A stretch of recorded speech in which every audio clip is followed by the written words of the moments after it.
Selamat datang pada sesi ketiga untuk mata kuliah audit dengan materi tanggung jawab hukum akuntan publik. Profesi akuntan publik ini merupakan profesi yang menghadapi resiko yang sangat tinggi. Salah dalam memberikan opini akan banyak pihak yang akan menuntut seorang akuntan publik. Beberapa kasus yang terkenal akibat kelalaian seorang akuntan publik adalah kasus Enron, WorldCom, Xerox, dan lain-lainnya. Kasus tersebut menyebabkan tutupnya kantor akuntan publik Arthur Andersen. Nah, akibat kasus tersebut, maka kepercayaan masyarakat terhadap profesi akuntan publik menurun drastis. Amerika untuk mencegah hal tersebut terulang kembali, maka dikeluarkanlah Sarbanes-Oxley Act untuk mencegah hal tersebut. Sementara di Indonesia, kita mengeluarkan Undang-Undang Akuntan Publik Nomor 5 Tahun 2011, yang salah satu pasalnya menyebutkan bahwa akuntan publik bisa dikenakan sanksi pidana jika terbukti lalai dalam menjalankan tugasnya dan terbukti terlibat tindak pidana. Kemudian OJK juga mengeluarkan peraturannya yaitu menyangkut tentang independensi seorang akuntan publik. OJK membatasi jangka waktu pemberian jasa audit yaitu 3 tahun untuk akuntan publiknya dan 6 tahun untuk kantor akuntan publiknya yang memiliki lebih dari satu orang partner. Di sini juga dijelaskan bahwa seorang akuntan publik itu dibatasi pemberian jasa audit atas laporan keuangan historis terhadap suatu entitas paling lama 5 tahun buku berturut-turut. Jadi tidak boleh lebih dari 5 tahun. Kemudian setelah 2 tahun berturut-turut, akuntan publik tidak memberikan jasa audit atas entitas yang sama, akuntan publik tersebut dapat memberikan kembali jasa audit terhadap entitas tersebut. Maka berdasarkan PP 20 tahun 2015 tidak ada pembatasan lagi untuk kantor akuntan publik. Beberapa jenis tuntutan hukum. Yang pertama itu adalah business failure, yang kedua adalah audit failure, yang ketiga adalah audit risk. Nah, untuk business failure sendiri terjadi manakala perusahaan tidak mampu membayar kewajibannya atau tidak bisa memenuhi harapan investor karena kondisi ekonomi atau bisnis yang memberatkan. Yang kedua itu adalah audit failure. Hal ini bisa terjadi ketika akuntan publik memberikan opini yang salah karena gagal mematuhi apa yang diatur dalam standar audit. Yang ketiga adalah audit risk, yaitu adalah resiko bahwa akuntan publik menyimpulkan bahwa laporan keuangan disajikan secara wajar dan memberikan opini wajar tanpa pengecualian. Padahal dalam kenyataannya laporan keuangan mengandung salah saji material. Nah, 3 poin ini dapat dilakukan tuntutan hukum. Ya, next. Ada beberapa jenis-jenis pelanggaran yang bisa terjadi. Yang pertama adalah ordinary negligence, yaitu merupakan kesalahan ringan, kesalahan manusiawi, atau kesalahan yang tidak disengaja. Ini merupakan jenis pelanggaran yang ringan. Yang kedua adalah gross negligence, yaitu kesalahan yang agak berat. Harusnya tidak terjadi jika auditor melakukan due professional care. Yang ketiga adalah constructive fraud, yaitu merupakan pelanggaran berat, yaitu akuntan publik terlibat secara langsung atau tidak langsung membantu dalam fraud yang dilakukan oleh manajemen suatu perusahaan.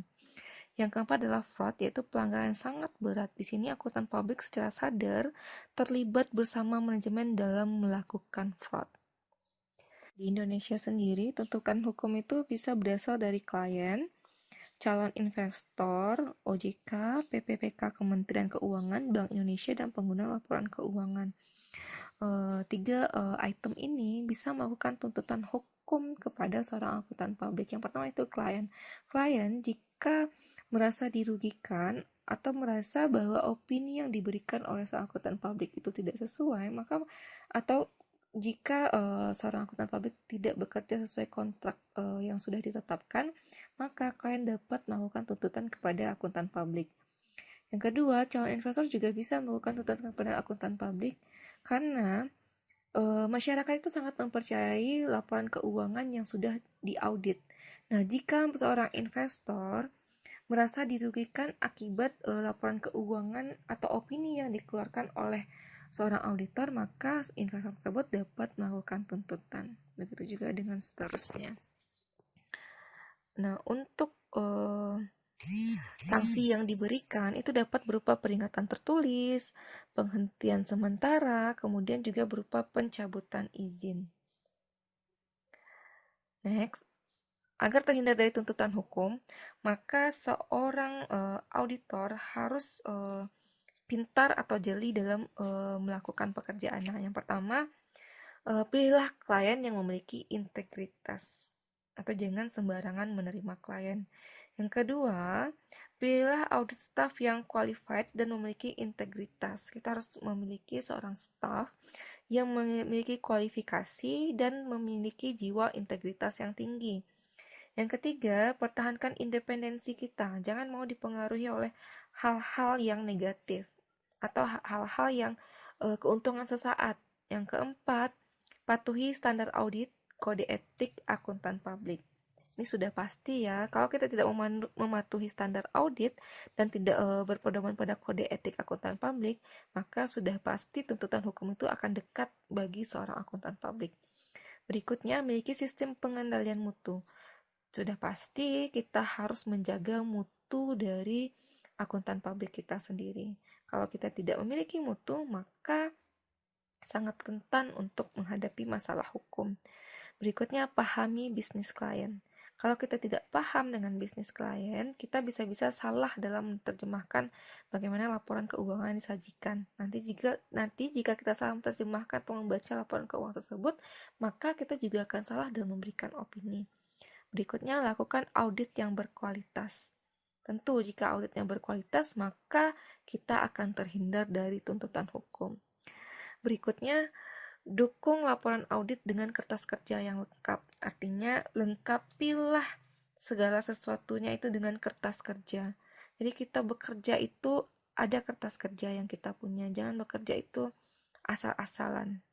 Berikutnya, kita harus mempunyai kontrak kerja untuk setiap penugasan. Ini sangat penting karena jika kita memiliki kontrak, kita bisa berbicara berlandaskan kontrak yang sudah ada. Berikutnya, dapatkan surat pernyataan langganan sebelum mengeluarkan audit report. Ini juga penting. Berikutnya adalah jaga data confidential klien. Seorang auditor itu tidak boleh membocorkan rahasia kliennya. Berikutnya, asuransikan jasa profesional yang diberikan. Next, miliki penasihat hukum jika diperlukan. Nah, jika beberapa hal kita tidak paham, tidak ada salahnya jika kita memiliki seorang penasihat hukum. Terakhir itu terapkan sikap skeptis yang profesional.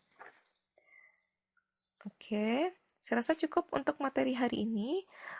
Silakan rekan-rekan mahasiswa banyak-banyak membaca materi, kemudian pelajari beberapa kasus-kasus terkait mengenai fraud yang dilakukan oleh kantor akuntan publik sehingga rekan-rekan mahasiswa lebih memahami materi hari ini. Saya akhiri, Assalamualaikum warahmatullahi wabarakatuh.